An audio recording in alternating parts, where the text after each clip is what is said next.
What is up, guys? Today's video idea is by Green Anole. Huge thanks to him for the video idea. Now, let's begin. The 2021 NBA season is in full swing and we've already established who the better teams this season are. But I want to come out here and make some bold claims on my 2022 playoff predictions, which will also include the regular season standings at the end of the season. This will be a 2-video series where in this video, I predict the regular season standings for both conferences, and in the next one, I predict the playoff bracket and play-in tournament, along with who I think will win the NBA championship. So I guarantee you this is going to be a fun little series, so if you aren't already, then subscribe right now so you don't miss the upcoming videos, and make sure to like this video to show appreciation. With all that being said, let the predictions begin. Starting for the Eastern Conference, at the first seed we have the Nets, who will finish with a record of 55-27, the Bucks with 54-28, Bulls with 50-32, the Heat with 47-35, the 76ers with 46-36, the Hawks with 46-36 as well, but the 76ers will win the personal matchups, so they have the higher seed. Then the Celtics with 44-38, the Knicks with 43-39, the Wizards with 40-42, and the Hornets with 39-43 to wrap up the playoff bracket. The 11th seed will be the Cavs, followed up by the Raptors and Pacers, and finally the Magic and the Pistons, who are battling for the worst record in the East. First of all, I think it's obvious that the Nets will be the best regular season team in the East, whether or not Kyrie ends up getting vaccinated. So I find it logical to put them atop the conference, but right behind them would be the current champions Milwaukee Bucks, who I think will slowly pick up the pace and go on some little win streaks to improve their record, and I'm not worried about them at all. The Bulls are the 3rd seed, and it just goes to show that how much the league has changed in just one offseason, and all the people who said DeMar DeRozan to the Bulls was a bad trade are being proved wrong right now, since DeRozan is having one of the best seasons of his career, and the Bulls are top dogs with the help of Lonzo and Caruso's defense and LaVine and DeRozan's offense. That's a good mixture if you ask me. Miami closely follows the Bulls with a solid record of 47-35, but I feel like this team is built for the playoffs, so I'm not much concerned about them either. Now we reach the controversial pick. The 76ers will be the 5th seed in my opinion, because I just feel like Embiid's gonna get injured again, even if he's out for only 5 games. I just don't see the 76ers being a top 3 seed, especially when you see that they're only the 9th seed right now, and we're about 1/4 of the season in. Hope you Sixers fans understand, and it's nothing towards Embiid, but his injury history really played a major role for me, putting them at the 5th seed. And I'm not even gonna mention the Ben Simmons situation right now.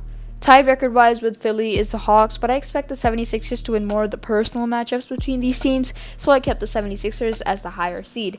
And as for the Hawks, I think the slow start to the season for them right now is a fluke, and they'll get back to normal sooner than later and finish as the 6th seed with the leadership of Trae Young. I have the Celtics and Knicks as the 7th and 8th seeds respectively, and I think you all know why. It's just not working out for both of these teams at all, and while we expected them to take a leap this season, they just pretty much remained the same, if not deteriorated. Then I have the Wizards and Hornets finishing the playoff bracket as the 9th and 10th seeds, and this was actually a tough choice to leave Cleveland out, but I think the Hornets with LaMelo are better than the Cavs, even if the Cavs are playing better right now. I trust a second-year player and a most improved candidate in LaMelo and Miles Bridges more than a rookie and 2 somewhat bust-type players in Darius Garland and Colin Sexton. That's the truth, and Cavs fans gotta admit it.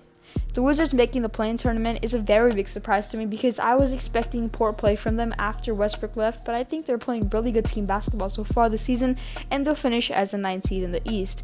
Like I've already said, the Cavs will be the 11th seed, just missing the play-in tournament, and they'll be followed by the Raptors and Pacers, who both are looking horrific this season.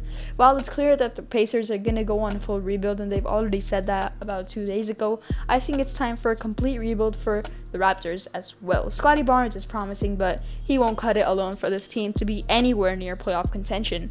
The 2 worst teams in the East will be the Magic and the Pistons, who both are pretty young, so they have long time to get better, but this season they'll be the worst teams out in the East. Now on to the Western Conference, where we'll probably have a lot more controversial picks than the Eastern Conference. So let's start. The first seed will be the Warriors, tying their NBA record of 73 wins and 9 losses. Trailing them will be the Suns with a record of 70-12. The Jazz with 60-22, the Mavericks with 45-37, the Lakers with 43-39, the Grizzlies with 42-40, Clippers with 40-42, the Nuggets with 40-42 as well, but similar to the 76ers and Hawks, the Clippers will win more personal matchups. The Timberwolves with 39-43, and to finish the playoff bracket, the Portland Trail Blazers with 37-45.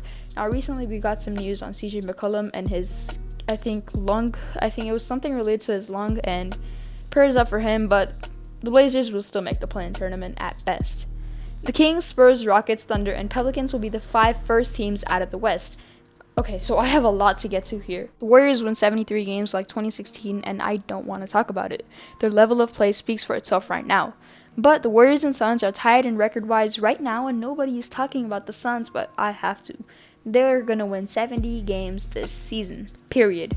Yes, you heard it correctly, 70 wins. This is about to be the most winningest, I guess is a word, NBA season ever, but solely going based off how good both the Warriors and Suns are playing, I really expect both of them to reach the 70 win mark. The Jazz will be the 3rd seed because all the other teams in the West are not good enough to beat them, or they're going through injuries.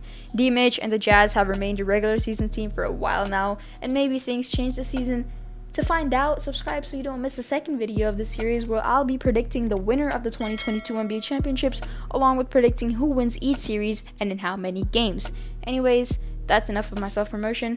I have the Mavericks as a 4th seed, although they started off the season slow, because I have a lot of faith in Luka Doncic, and I think he'll find his groove soon. Porzingis is also playing fairly nicely this year, and overall this team looks pretty promising, and the fact that so many teams are battling injuries to key players makes this the 4th seed, in my opinion. The Lakers look bad right now, and they'll just finish as a 5th seed because they will develop some sort of chemistry as the season progresses. It's gonna come naturally, and they have 3 all-star players on their team, so putting them lower than the 5th seed would be a disgrace. Behind them are the Memphis Grizzlies, who are playing awesome right now, but I think they'll slow down near the end of the season because they're just too young to be winning games consistently like this, and if they do win more games than I projected them to be at, which is 42, then I'll be happy to be proven wrong. The Clippers will finish with 40 wins if Kawhi doesn't play at all this season, and if he even does come back near the end, I don't expect him to be 100% effective, so the Clippers will be good for the playoffs, but in the regular season, they'll only be a play-in team. Tied with the Clippers record-wise are the Nuggets, who are not only waiting for Jamal Murray to come back, but now waiting for Michael Porter Jr. to not only come back, but come back better, because before his injury, he wasn't playing nicely this season at all. Man just got his money and just sucked. The Timberwolves at the 9th seed has a bright future ahead with Anthony Edwards, Karl Anthony Towns, and D'Lo, who were all good players and young as well, but with that being said, this season they are a playing team at best because all the other teams are just better than them, and I can't rank them any higher. The last team to make the play-in tournament is the Portland Trail Blazers, and I want to say 2 words 2 times, so basically 4 words. Blazers suck. Lillard sucks. Sorry, I had to get that out of the way. Lillard was one of my favorite players ever since I started watching the NBA, but this season he's just bad. I don't really care about the Blazers because I knew they'd be bad, but Lillard being so bad is a very big surprise for me, and most definitely to Portland fans. I don't even know what the problem is. Maybe the ball or rule change is bothering him, but this much? It's much more than a simple rule change or a ball change, and whatever it is, I just hope it fixes, and Lillard comes back to normal so I can start watching Blazer games again. The Kings, Spurs, Rockets, Thunder, and Pelicans are G League teams, so that's that. So yeah guys, this was my standings prediction for this season, along with my reasoning. Make sure to like the video if you enjoyed watching, and let me know in the comments what you agreed or disagreed with.